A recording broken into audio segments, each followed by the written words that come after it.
wonderful. Sweet as. Let's double check that we are actually truly live.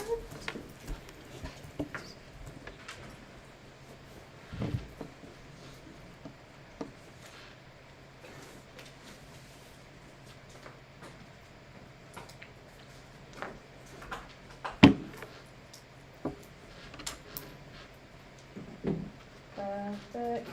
Wonderful. All right. Sweet. So, again, welcome to round one of the New Zealand Schools Debating Championships for 2026. Congratulations to both teams for making it this far. So the info slide for today's motion is policies like Australia's under 16 social media ban require social media platforms to take steps to determine whether users are old enough to access their services. Methods required by this could include third-party age checks, age estimation technology, parental confirmation by requiring a credit card in order to use the platform, or requiring every account to be linked to a government-issued ID. The motion for this round is this House believes that governments should not require social media platforms to verify users' age. For anyone watching online, this information is also in the description of the video. Sweet as. All right. Speaking times are between 7 and 8 minutes, with peel-wise between the 1st and 7th minute. So I'll be giving you one clap at 1 minute, once again at 7 minutes, and twice at 8 minutes. Reply speeches are 4 minutes long. I'll clap once at 3 minutes, and twice at 4 minutes. Sweet. Without further ado then, I welcome up the first foremost speaker to begin this day's debate and the first round of nationals.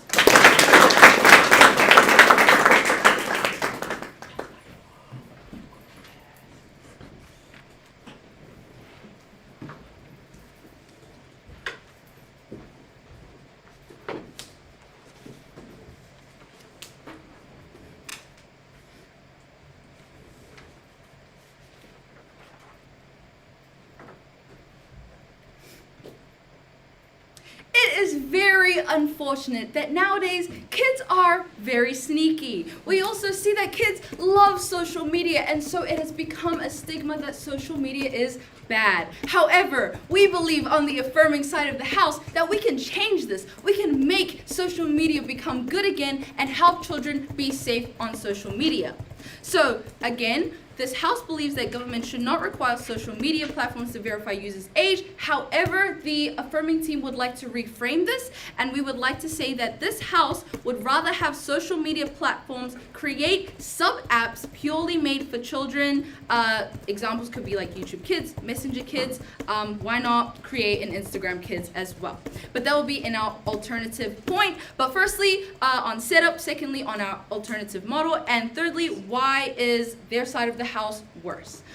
So firstly on setup, I'm going to set up 3 things in this debate. Firstly on verification, secondly on parents, and thirdly on kids' character. So firstly on verification, we see that there's a lot of things like age estimation tech and parental confirmation and third-party age systems. But all of this is technicality advancements to directly link you to like things like a government issued ID, and we realize that so much money is going into this and it can be bypassed, which is something that is like counterintuitive, and so tech isn't like that advanced as much as they preach it to be, so we do see this as an overall bad thing in terms of their verification.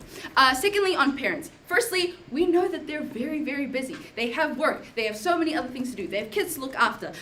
They value time and efficiency. We also see that secondly, safety is number one in their mind. Their child's safety is the number one thing to them. And obviously safety in social media is important to the parents and the kids themselves. So we also see that parents, they're very hesitant to share credit cards into big companies that could possibly profit off of it. So that's just overall a bad thing. And then thirdly, we see that parents are just not tech savvy sometimes.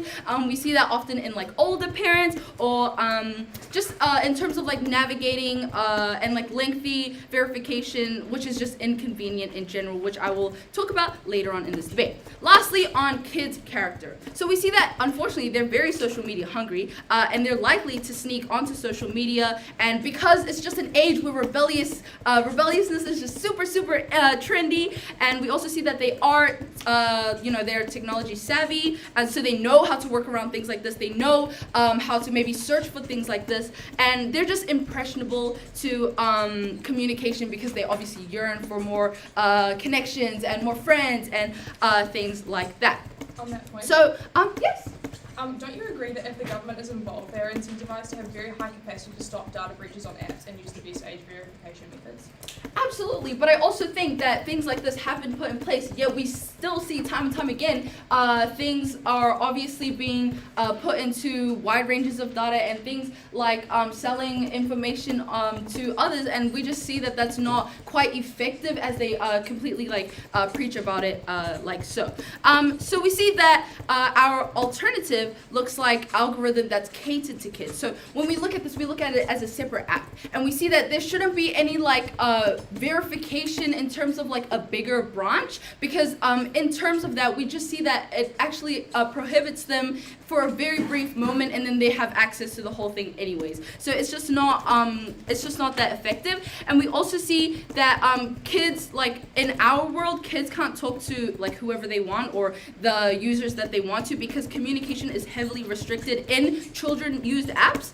So things like filtered language, or especially in Messenger Kids, you see that parents have to verify who they're adding or verify their friends and verifying their communication system. So that's just something that we can put in place in most of these apps. And we also see that there's a lot of restricted features, like you can't send photos or anything if there's anything scary like pedophilia. And so we also see that verification for content creation is also very adamant in our world, because that just proves more safety, because not everyone can just upload on YouTube, whereas in YouTube Kids you have to be verified to be able to post on that, lovely Miss Rachel.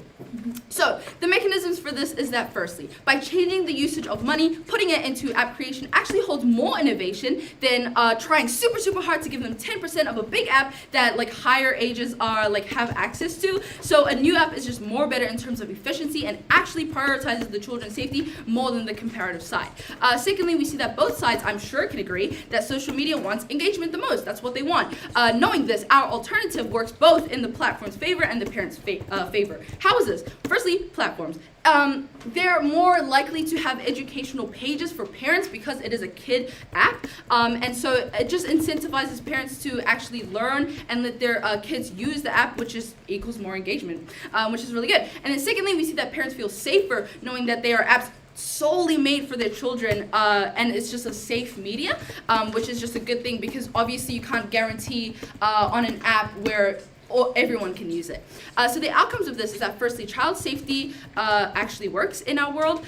Secondly, social media literacy for parents, which is just overall a good thing. Thirdly, efficiency for parents and children. Fourthly, social media gains real engagement. And lastly, it just proves that social media can be good for children, because I don't know why, but Miss Rachel has shown a lot of growth in children nowadays. So my second point is on why verifications are bad, or why the alternative, or why the other side of the house is worse. So for context, we see that verification technology is still very new and is still developing, so lots of money is being poured into it. So companies, they want money, so they're likely to do verifications less real, if that makes any sense. And so we see that our first mechanism is that verifications are much more easy to bypass due to kids being social media hungry and tech savvy. So kids are more likely to find loopholes like fake face scans and stealing their parents' credit cards, etc. And the impact of this is that kids are going on social media without their parents' knowledge, which is just really bad. And it has many risks to it, because they can see pretty bad stuff on social media. Secondly, we see that due to verification being a new system, it takes quite a long time to monitor hundreds of thousands of face systematic, equational maximization, and complex facial IDs. And to shut down any, they can use AI. AI is flawed and expensive, and especially developing that in your own sector is pretty bad. And just the impacts of that is it just wastes parents' time, and parents take the easy way and let their kids nag and allow them to go onto other apps. I'll take that POI. do you not think there's a lot of incentive on governments and these social media apps to make the verification system as effective as possible? I totally agree, but as I have said, it's very pricey. It's also very hard, especially if they are using their own AI systems to develop this. It's just overall a very hard thing to do, especially in such a wide scale. Lastly, if you need verification on an app and you pass them, that means your kids get unrestricted access to the app, which just means that they are more viable to harms. And because if the verification was there just to give you parental blocks, then you wouldn't need verifications in the first place, and it's just not quite worthy of, one, the parents' time and the kids' time. And we help children more in our side of the house, and that's why I'm so proud to affirm.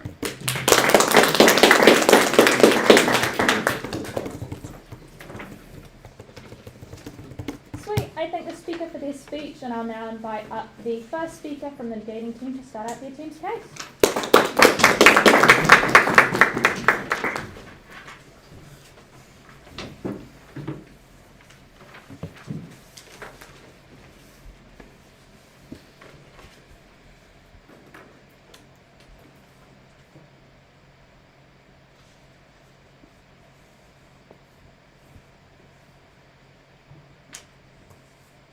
Kids are silly. They do silly things which have silly consequences. It is vital that outside intervention occurs to stop this, and age verification is a perfect way to do it.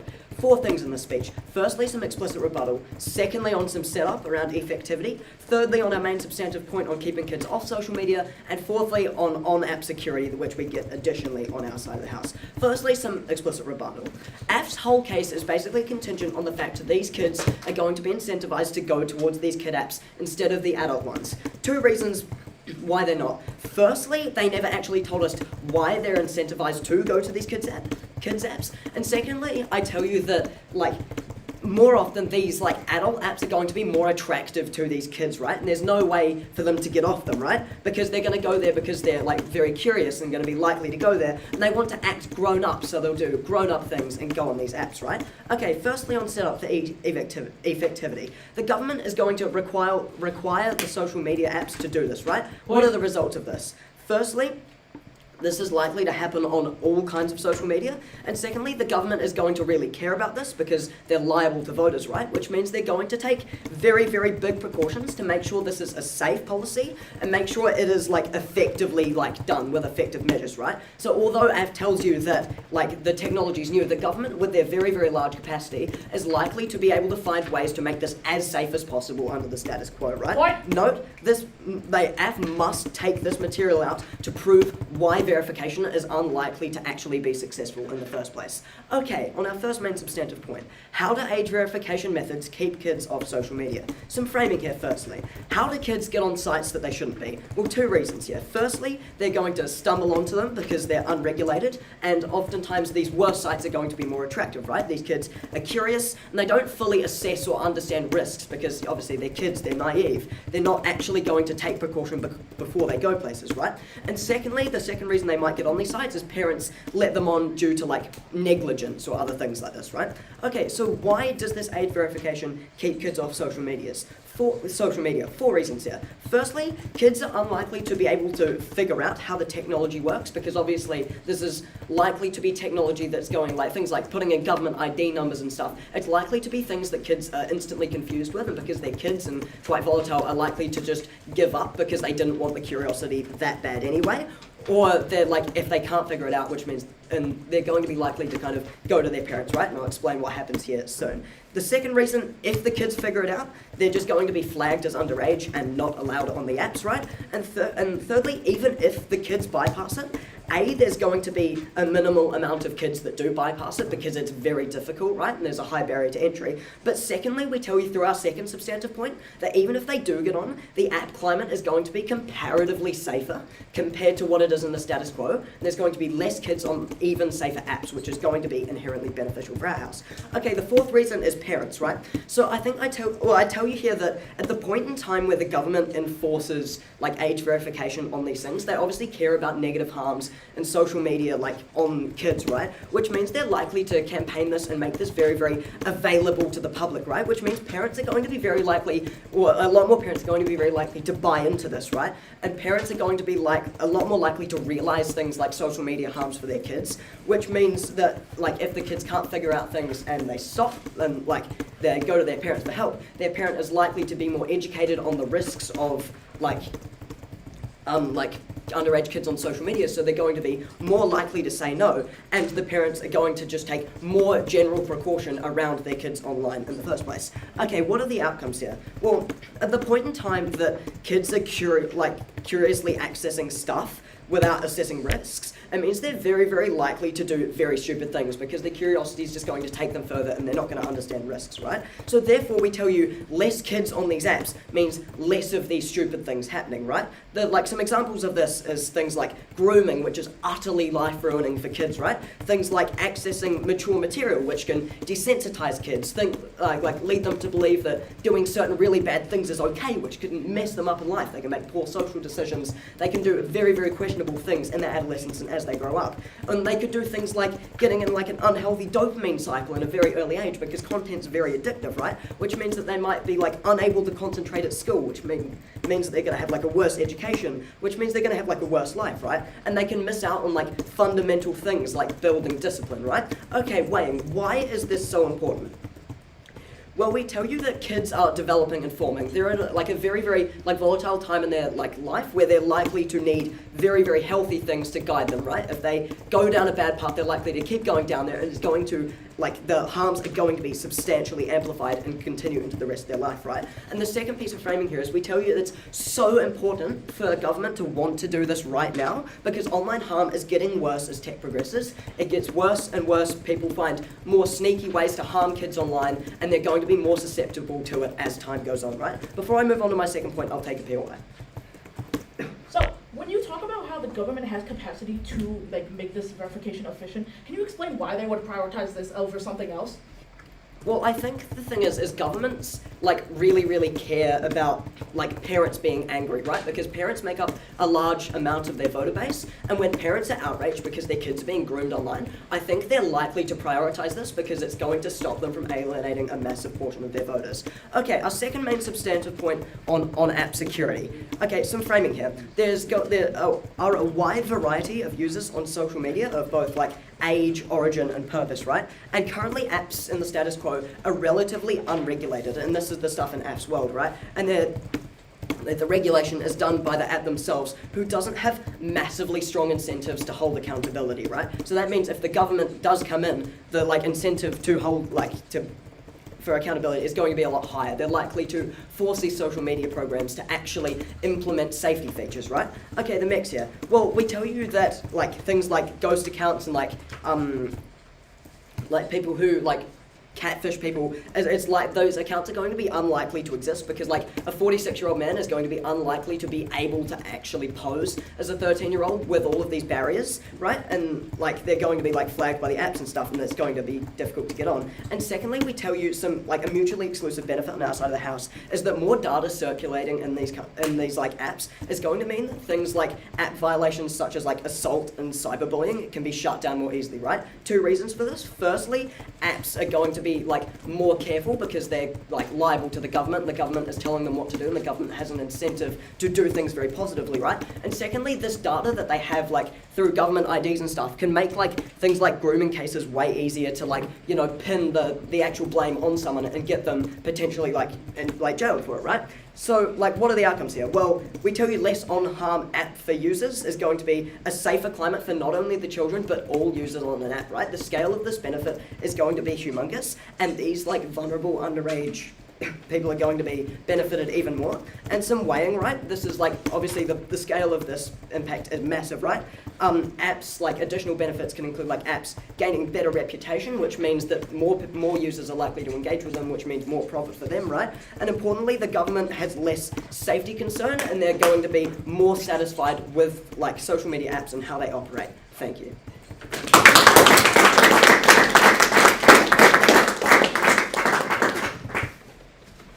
I thank the speaker for their speech, and I'll now invite up the second speaker of the affirmative team.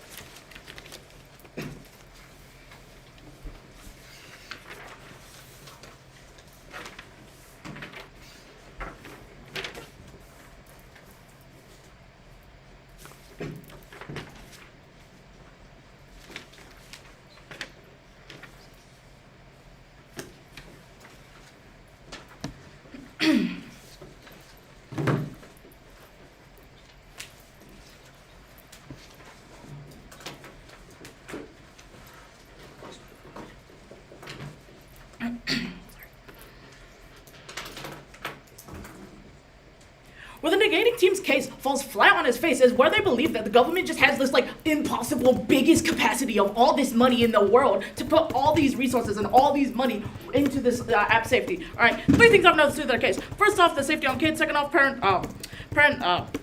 parental education, and third off, kind of like vaguely on the government. All right, so let's respond to their case. What do they tell us? Well, first off, on the safety of kids, which, you know, without a doubt is the most important point within this debate, they tell us that, you know, tell us what exactly? Well, they tell us that because these children are off these apps, then, you know, they're less likely to go to, like, you know, see these things that they just shouldn't be seeing, right? But if you,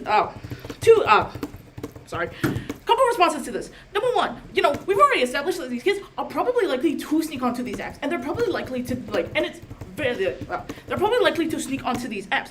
Why? Well, for one, you know, as we've already discussed, it's really easy to actually get onto these apps. You just plug in, like, a couple of numbers into the thing. It's like, wow, I'm 16, guys, right? But secondly, right, we think that the government does not have as much capacity as they suggest to, like, you know, actually incentivize these companies to do it in a well capacity. Why? Well, for one, we just have bigger problems, all right? The housing crisis, the economic crisis, the other crisis, all right? And even though they want you to believe, like, all parents are voting over, like, you know, social media safety, parents are more likely to vote over things like, can I afford a house? Can I afford bread and butter? Can I eat, right?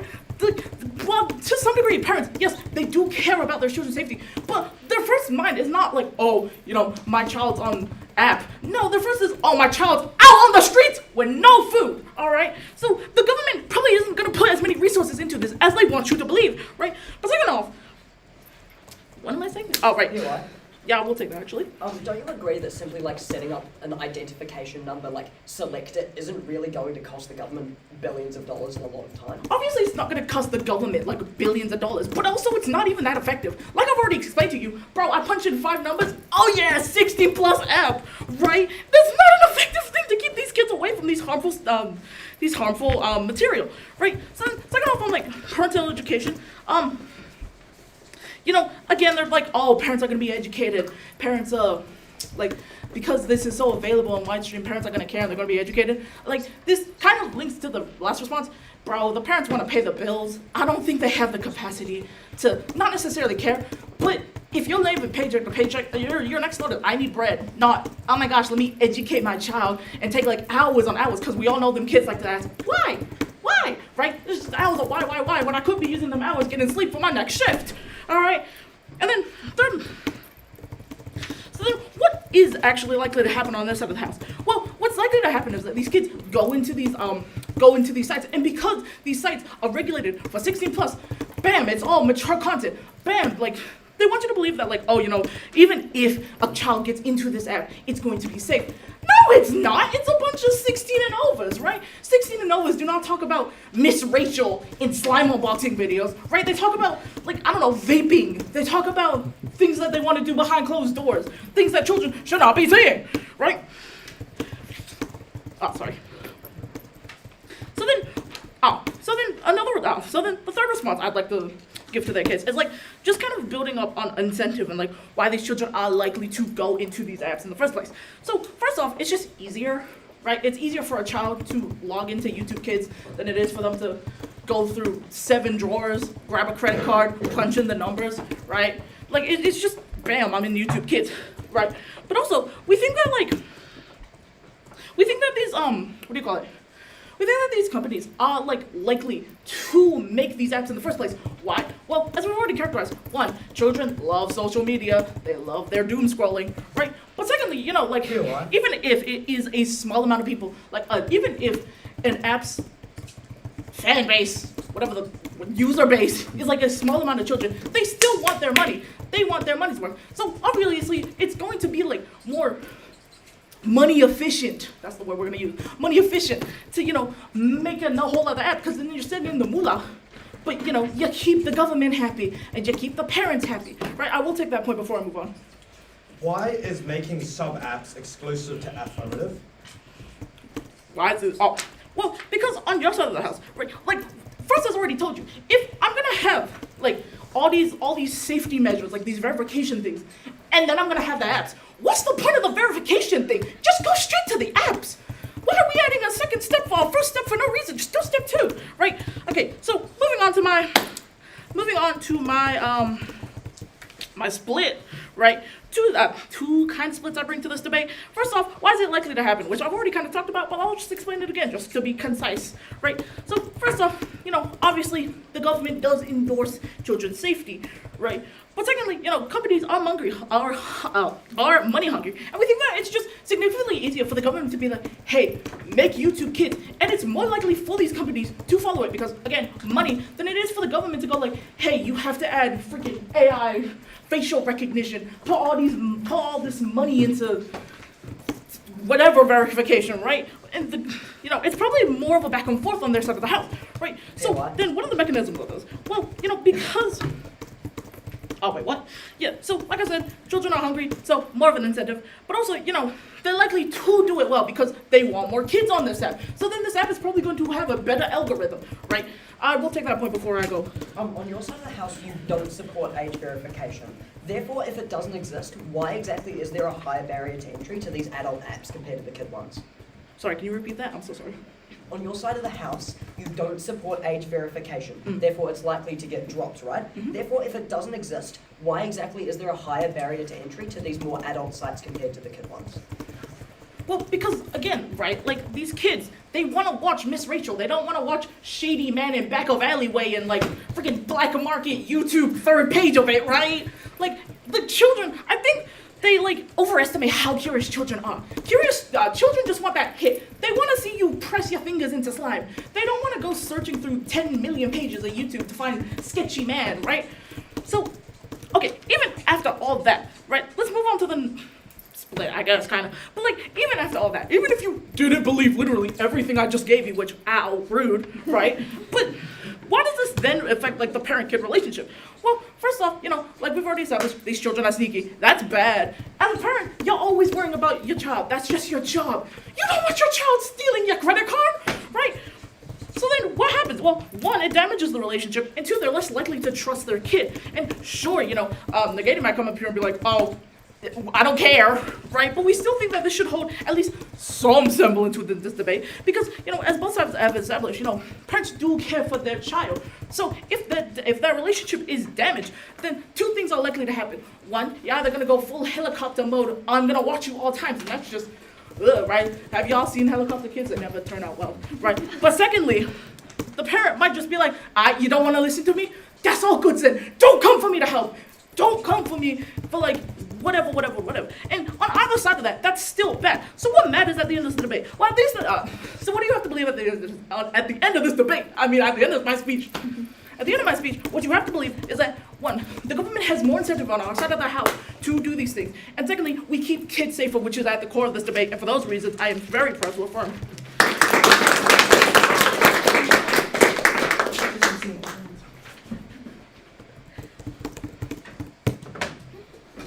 I thank the speaker for their speech. I'll now invite up the second speaker from the debating team.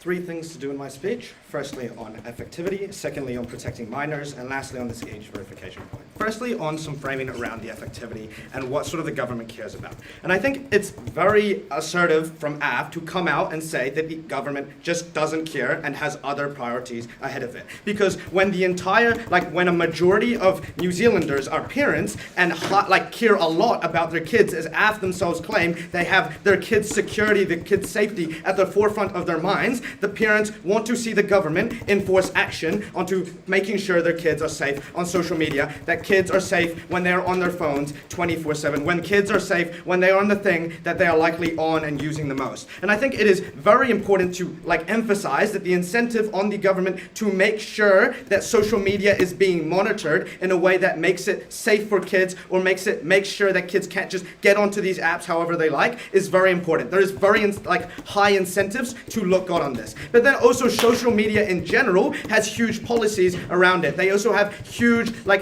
they also have to carry the incentives of making sure that their social media platforms can't just be accessed by anyone. And I think secondly here, to claim that there's no capacity to do this is assertive and unclear, because there are huge resources by both governments and social medias can both have many huge resources, and it's unclear why necessarily scanning an ID and sending a verification email to a parent, or sending a verification email to their guardian takes a huge amount of effort, takes a huge amount of time to implement. I think these systems, as given to you in the info slide, are somewhat easy to implement, don't require huge amounts of resources. I think the government does have incentive to do this. Why is it so effective? Well, as I've told you, there's huge incentives, meaning that if it looks bad, there's likely to receive a lot of backlash. This might look like, for example, how Roblox got flamed for their terrible use of Face ID easily being bypassed. So I think it is very likely for these social media apps to be effectively monitored, effectively regulated, because of the backlash that they might cause. And look, even if we concede that this method is not 100% foolproof, I think the majority of youth will not be able to even get onto these apps because of the incentive being lowered, because of the bypasses being higher. If we can just guarantee that less youth get onto the app in general, I think we can guarantee that we are likely to see better benefits for these youth. And I think even though that's why, how this affects the debate, well, we will see those very strong, accurate, and heavily monitored methods of age verification. And it does mean that we are going to be able to see youth properly restricted from getting onto these apps that they're not allowed to.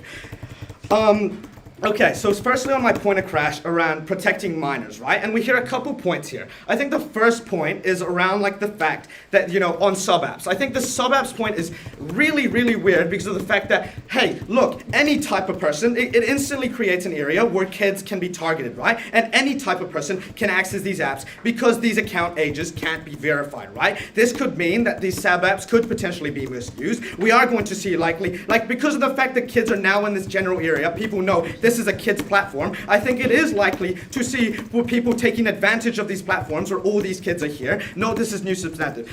Secondly as well, it's unclear why this is exclusive to affirmative and why this just can't exist on negative. Maybe this does look like social media apps creating a sub-platform, but also including age verification in those apps to make them harder for people to get onto them if they're not kids, if they're not youth. And I think it is unclear then why this whole concept, is exclusive, and we can just piggyback on these benefits if you believe them. Secondly then, on the response around how kids going onto social media without bypassing, without parent knowledge, is dangerous. And I think it's untrue here, because if a kid goes onto social media and sees dangerous, inappropriate content on the comparative side of the house, they are less likely to tell a parent because they believe that since they are allowed on these apps, such content must be okay. And it's also the fact that there are friends on these apps, there are friends on social media, they're more likely to go ask their friends, hey, look at this content, hey, look at this thing. I think it is more harmful when kids are just allowed to see this dangerous, inappropriate content without knowing that is them going onto these apps, without them knowing that they're bypassed these apps is potentially dangerous. Because I think at the point in time that kids have bypassed these apps and they see dangerous content, I think they are more likely to tell their parents, more likely to ask for help, more likely to know what they are doing is wrong, and therefore we are likely to see more kids try and receive that education around sort of the inappropriate content. And I think secondly here, I think the point around 16-year-olds and social media becoming safer is very true, because sure, 16-year-olds are going to be talking about vaping and all this content, right? But I think social media has policies in place, has bans in place. I think it's suddenly this isn't just going to turn into everyone posts what they want. There's still filters in place. It's you can't just claim that all of these harms exist. But I think as well, just because on the comparative kids are on the apps or not, I think 16-year-olds are still going to be talking about vaping, or this content is still going to exist on the comparative. And I think just because there are kids here, just because the kids are gone, they're suddenly going to start talking about and posting posting about this content. Lastly here, on the analysis, on the case, I think ultimately, on the case of we can't protect everyone, but we can generally guarantee a smaller amount of kids will be affected if they bypass these apps, if they end up seeing this content, because of the fact that it is harder for them to get onto these apps in the first place. Okay. And I think this is really important, where I have to whip Alex's content on how important it is for minors to be protected from getting onto these apps, because they are very vulnerable stakeholders. And I think Alex's content on flagging accounts and helping improve investigations into minor-related or age verification,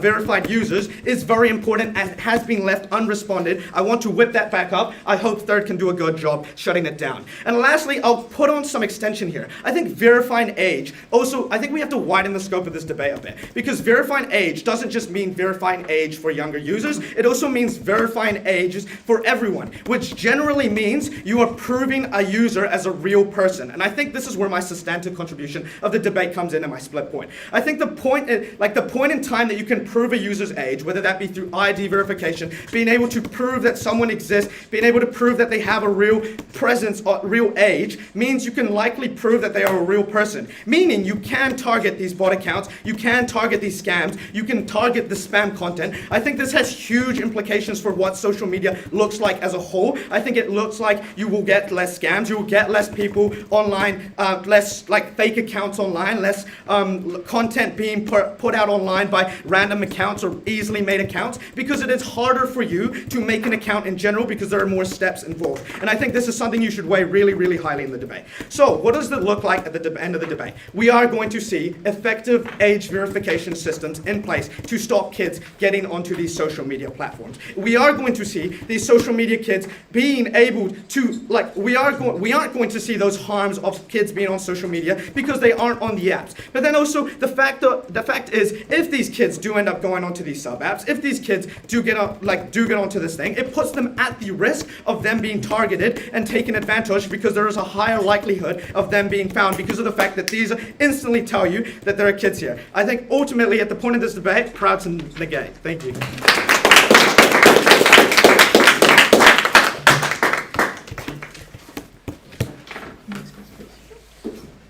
Sweet, I thank the speaker for their speech. I'll now invite up the third speaker of the affirmative team.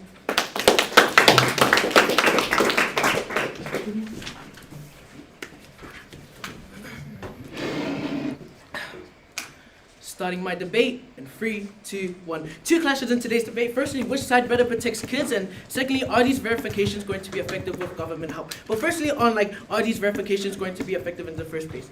We tell you that companies, we tell you that identification technology is not very advanced. This is just proof. If identification technologies were advanced as the opposition say it is, then why do police officers use fingerprint scans and face ID scans in the first place? There are so many places where face verification could have been used, but it's just generally not. We tell you that to say that with the government money that it's automatically going to be very high top tier is a humongous assertion, because I'll continue that on my case. So we tell you that the reason why the government cannot probably not develop this face scan technology in the first place is, firstly, governments generally don't know how these social media face technology scans work in the first place. I don't think the government has a sector inside parliament that is whole job is to, okay, let's study how face identity technology works. I feel to that point that the government doesn't really have knowledge on that. But secondly, to develop the face technology to the extreme that the opposition's case says with the government help, the government looks like they're investing millions and billions of dollars into this. I'll tell you why the government would just never do that in the first place.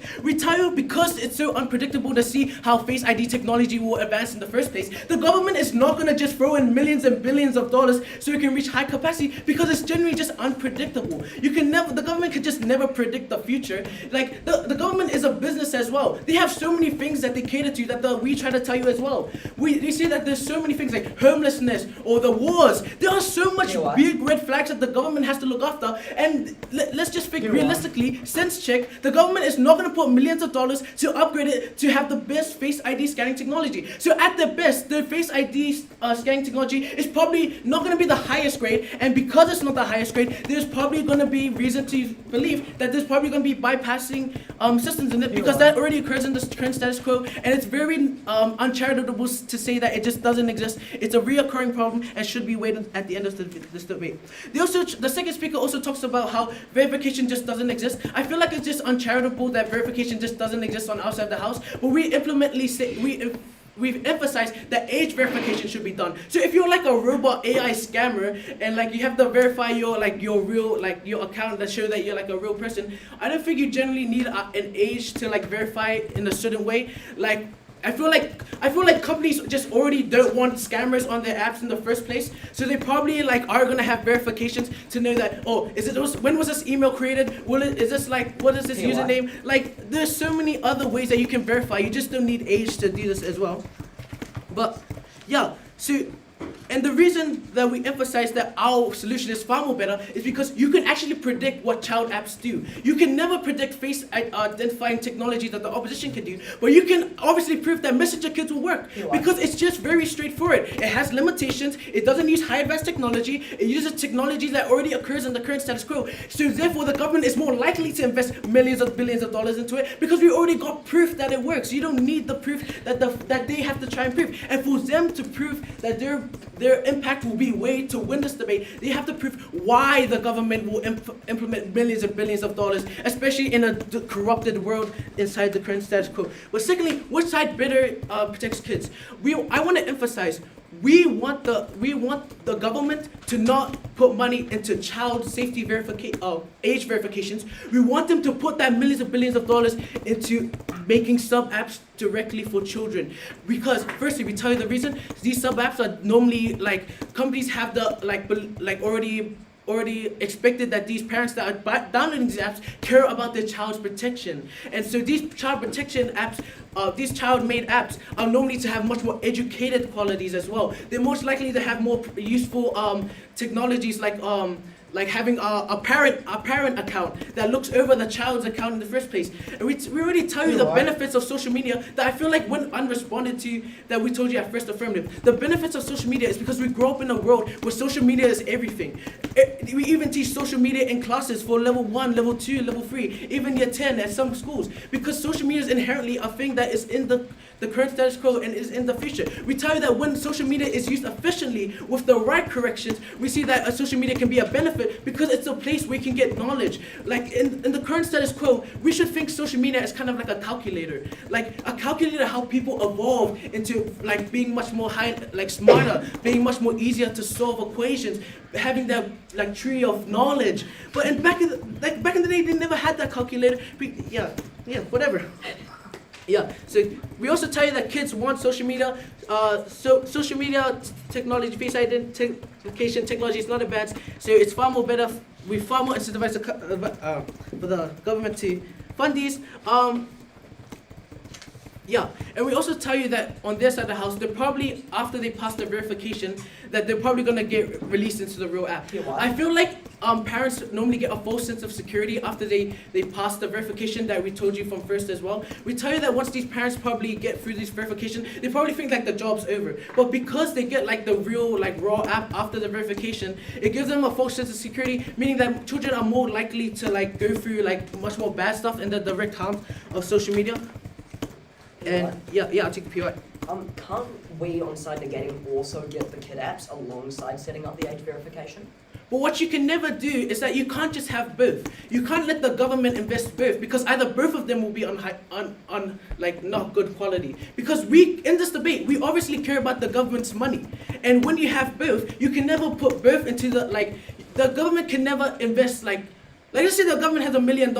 If you're going to invest 500,000 there, both of them are just generally not going to be high quality. But when you invest your 1 million into something that's already been proved to work and it's not unpredictable like face scanning, age verification works, you see that you're more likely to invest $1 million to that. You're more likely to like believe that will actually work. You're more likely to do so much more. And yeah, so that's the mutually exclusive benefit that we kind of have. We have like more developed, more likely to invest. So,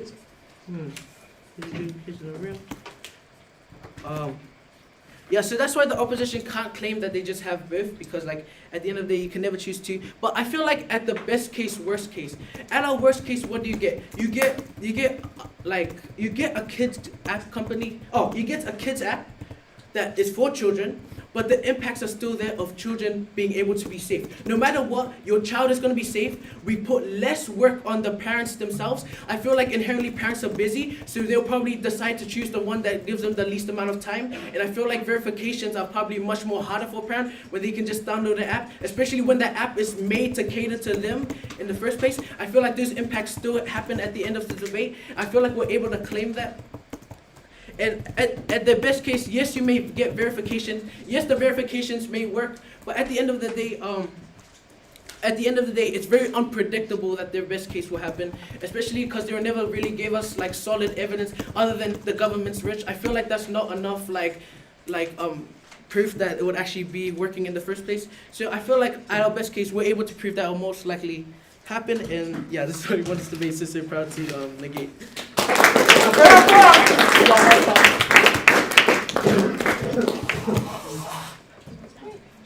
I thank the speaker for their speech, and I now invite up the third speaker of the negating team.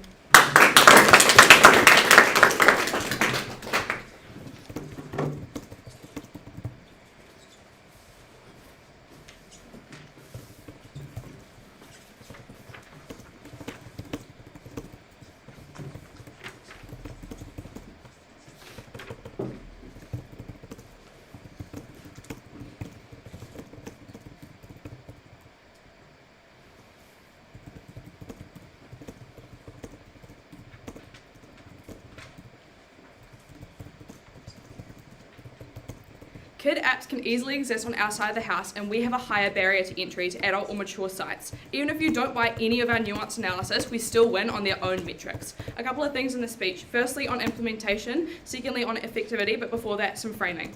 Firstly, why do governments care about social media and minors? Firstly, we tell you the harms are obvious. They can be taken advantage of on these apps, they can become addicted, and their data can be breached. I think these are three things that the government is quite aware of. They're not like hidden harms, they're quite out in the open. Secondly, it hurts the next generation of voters, and I think this ties into like parents as well. They don't want to be pissing off parents because one, they hate angry parent protesters and like messy cyber assault trials, and they also don't want to alienate any of their voters, and we've told you that parents are a large part of their voter base. Also, realistically, like there's relatively low cost for a large benefit. I'm going to go into this in my implementation point about expenses, but just like note here, I think it's a relatively low cost and the government gets a really large benefit from it, which is why they're incentivized to implement it. Secondly, on some characterization of app users. We tell you that app users are either young kids who think it looks cool or are addicted. It is creepy users who are using it as like a platform to take advantage, or the rest of the people that are regular adult users who unwittingly harm kids with adult content that the kids just stumble across. Okay, why does this framing matter? Firstly, when we tell you that governments care about social media and minors, this means that there's good reason to care about it in this debate. And secondly, when it's implemented, the government is likely to become involved to a strong extent and intervene when harm happens or it is breached, because like they don't want publicity to get out about how they're not doing it properly. And also, like if they're going to get involved, like we've told you, they have incentives to do, they're going to do it properly. Therefore, safety features on our side are both strong and weigh highly. When we tell you what users look like, this means that kids still use apps on app because they're incentivized to, because they think it looks cool or they're addicted. And secondly, adults and creeps continue to harm kids, either unwittingly or because it's like their purpose. I don't think this changes on their side of the house. There's still these users using it in a really bad way. Alright, firstly on implementation. Why it happens because of the government's incentives, and why alternatives don't work, so apps case falls. Firstly, they claim that money can be used to create sub-apps purely for children, or instead they can use this money to educate. There are these two kind of alternatives on their side of the house. Firstly, we tell you that children don't want to go onto these apps because it doesn't seem as cool and the restrictions are annoying to them. Like most kids, the reason they're going on these apps is because they want to sound adult and they want to get past these restrictions. These restrictions are just going to annoy them, and because on your side of the house the adult apps are still able to use because there's literally no barrier to entry, they're just not going to use these kid-tailored apps. They're going to use the non-restrictive apps. Secondly, this isn't exclusive to your side of the house. We can still have these apps on our side of the house. If they work as well as you want to buy that they do on our side of the house, then you should buy that it works as well as that on their side of the house as it is on ours, which literally just builds up the margin that we win on. Secondly, because of low usage on these apps, like I've just told you, these kids are going to the other apps instead. The government doesn't want to channel money into apps that literally aren't going to be used, and neither do the app creators. Like there's literally no incentive for them to create it if it doesn't work, and if it doesn't work, like we said on your side of the house, it falls to our side too. Thirdly, note that this claim that they made is a direct contradiction to what they said at the very beginning of the debate, that kids are social media hungry. So we get on their own metrics here, because if kids are so social media hungry, they want to get onto the real social media, not the restricted social media. Secondly, AF claims to you that it's really expensive, plus the government has bigger issues. Firstly, I don't think it's ridiculously expensive. You even agreed with us in a POI response really early on. I don't think it's going to cost billions of dollars to put one safety feature into place that is replicated across apps and kind of just works for itself once it becomes set up. It's not a really costly thing. Secondly, it is important to the government. I've told you this in my framing earlier, and also we've pushed this since first. And also, even if it is expensive, which it definitely isn't because it's low cost and apps can pay too, because because it's required by the apps, this is something that they might be putting in money into as well. The government cares enough about it to spend money on it. As per all the framing we gave you, they have really strong incentives to make sure that this works properly and to spend money on it so that they don't have to have higher costs later on for things like assault trials or trying to fix the app later on. I think we win on the implementation because we proved to you that it actually can work on our side of the house, and why the alternatives either don't work on their side of the house or can literally fall onto our side of the house and work for us too. I'll take a POI if you have one. So regarding your comment about people targeting kids and how it's harmful for them. So in Messenger Kids, the parents have to confirm who their kids are friending. So how would they target them if their parents aren't seeing that obviously it's not somebody that they know? I think this ties back to the content that I just gave you about how these kids aren't actually using these sites anyway. It would be a great restriction, it would be great if it actually worked, but these kids aren't actually on these sites, they're on the other sites because of all the reasons that we've told you, they're highly incentivized to. I think it's a really low amount of kids that are on those apps that you've told us about. I think the higher amount of kids and the ones that we're actually concerned about in this debate are the ones on the adult apps. Okay, secondly, on effectivity. Will it work? And when it does work, why this is better than their alternatives. Firstly, they tell you that parents aren't tech savvy and therefore it just won't work. I think firstly this is a really weak response against effectivity. Parents just aren't that stupid. They know how IDs work, plus they care about their children enough to get over it and learn how. No parent's just gonna be oh, I don't know how it works. You can just go get stuffed on this app. They care about enough to learn about it, and I think there's a really high barrier for the parents to learn how to. It's not rocket science. They literally can learn how to do this. I think the government also has incentives to make this relatively easy for parents to understand.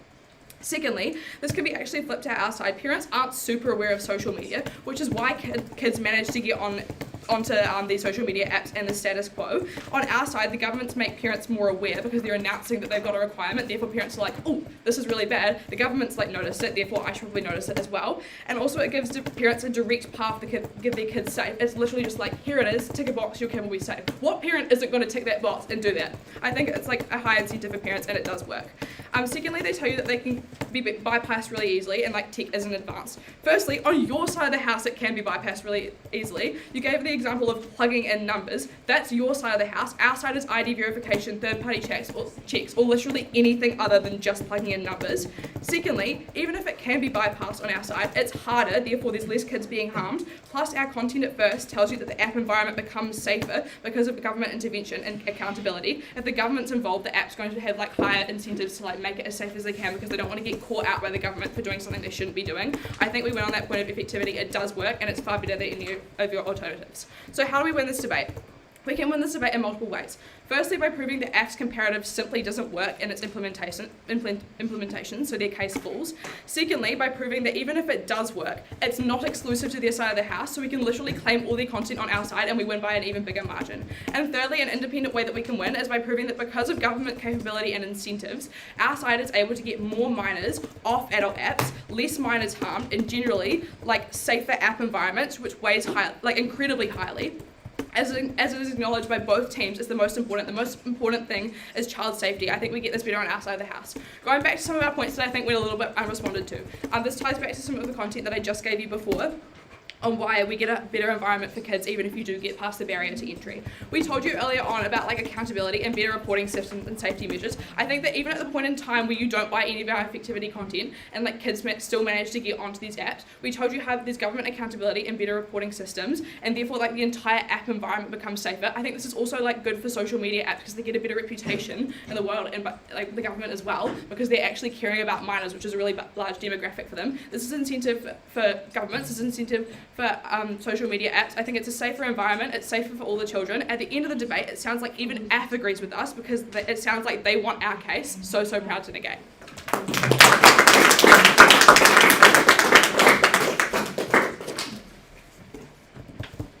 I thank the speaker for this speech, and now, as is customary, we reverse the speaking order and we'll invite up the leader of the negating team to give their reply.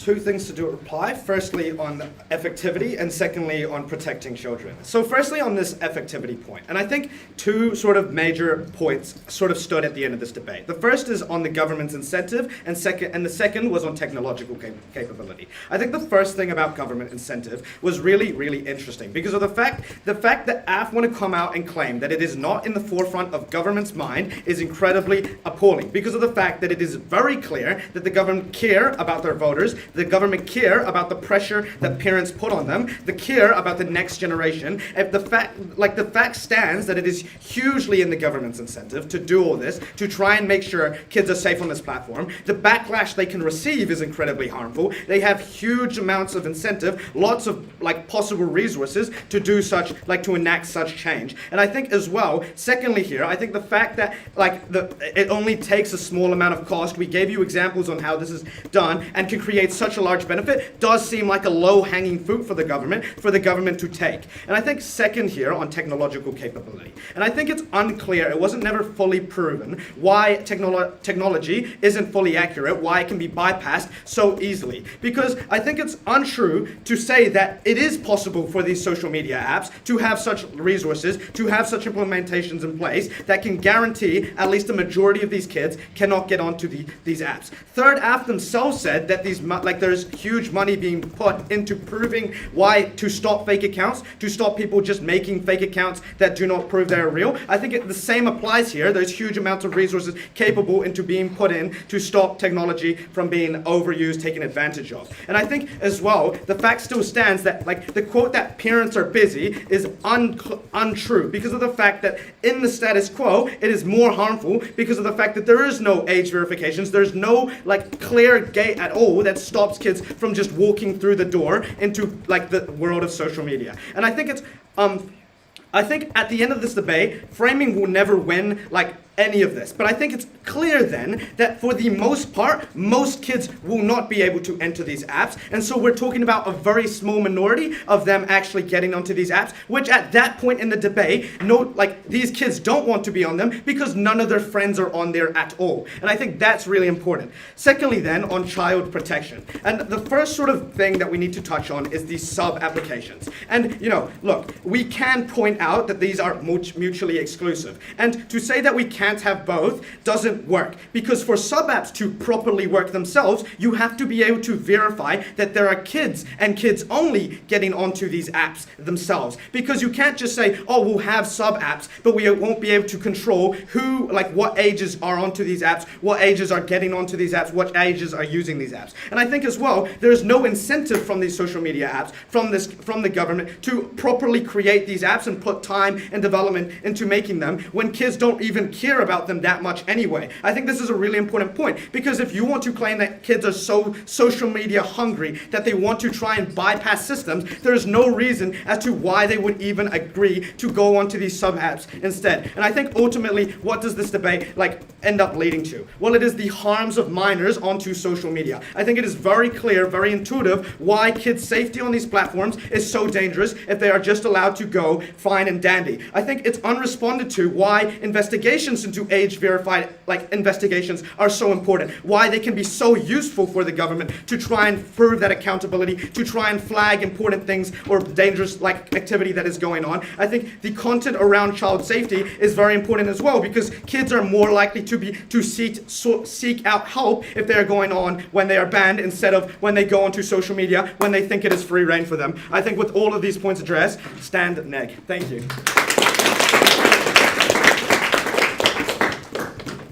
Sweet. I thank the speaker for their speech, and I'll now invite up the leader of the affirmative team to give their reply and round out tonight's debate.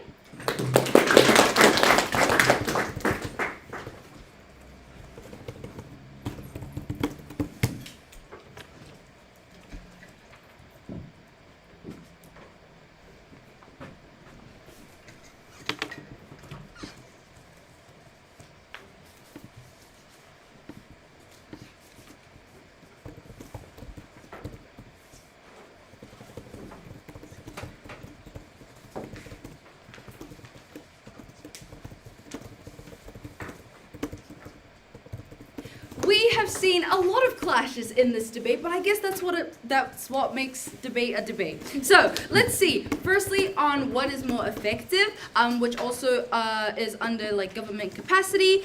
Secondly, on safety of the children, and then thirdly, do kids actually use these apps? And then just weighing and stuff. Firstly, on what is more effective. So we've heard a lot of things how the government cares, and Neg tells us or replies to us a lot, and how we say that, we don't think that the government cares about this, but we tell you that we do think the government cares. Of course they care. We also say that the government places money in many random things that should go into other struggles. It doesn't cancel both things out. We already told Neg that the government making these platforms making the apps make these platforms means that they care, means that they get parents to know that they care. So when the government takes initiative, which they haven't been doing lately, to make social media platforms, they get parents to know that they care, and it's the same on both sides. But we weigh our alternative higher because not only are they being innovative in child safety, because they're actually making a change instead of implementing the same old things. How many times have we had age verification and it always never seems to work? But it gives government space to focus on other necessities and other issues. Government capacity. Nick assumes that the government caters to exclusively parents and can juggle it on top of all the other crises, but we see that kids apps are less kids app have less privacy because pricey, and verification is pricey, but companies have a better incentive to follow less pricey option because it's uncontested. And Nick can have this point, but it's more it's less quality because there's just less incentive for the government to implement both things. The government doesn't want to use all their money on stuff like this because they assume that they have more money than they actually have. And we also see that our side recognizes that in the current status quo, online harm is getting worse. So on our side, we actually try and rid majority of this harm due to parents due to points being made about bypassing and stuff. So negating hardly gets a solution due to their overarching trust in the government to pour money into this being effective and actually working, when we see that in TikTok, I'm pretty sure 500 kids on there are not actually the age that they say they are.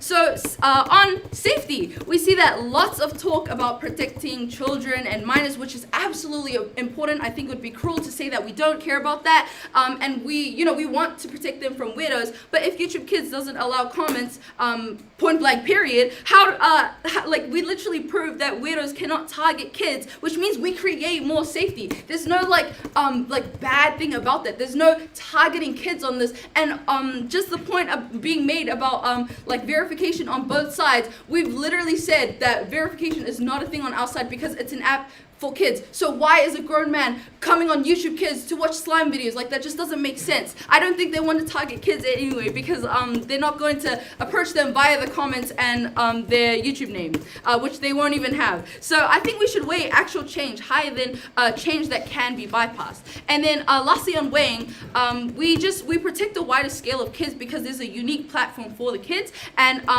negating protects kids and like barring them, but it doesn't account for the alternative incentive, which is that we deter them from going on 16+ intended apps, and plus the parents are obviously in charge of this, and we see that we just have a bigger scale on our side, and that is why proud to affirm.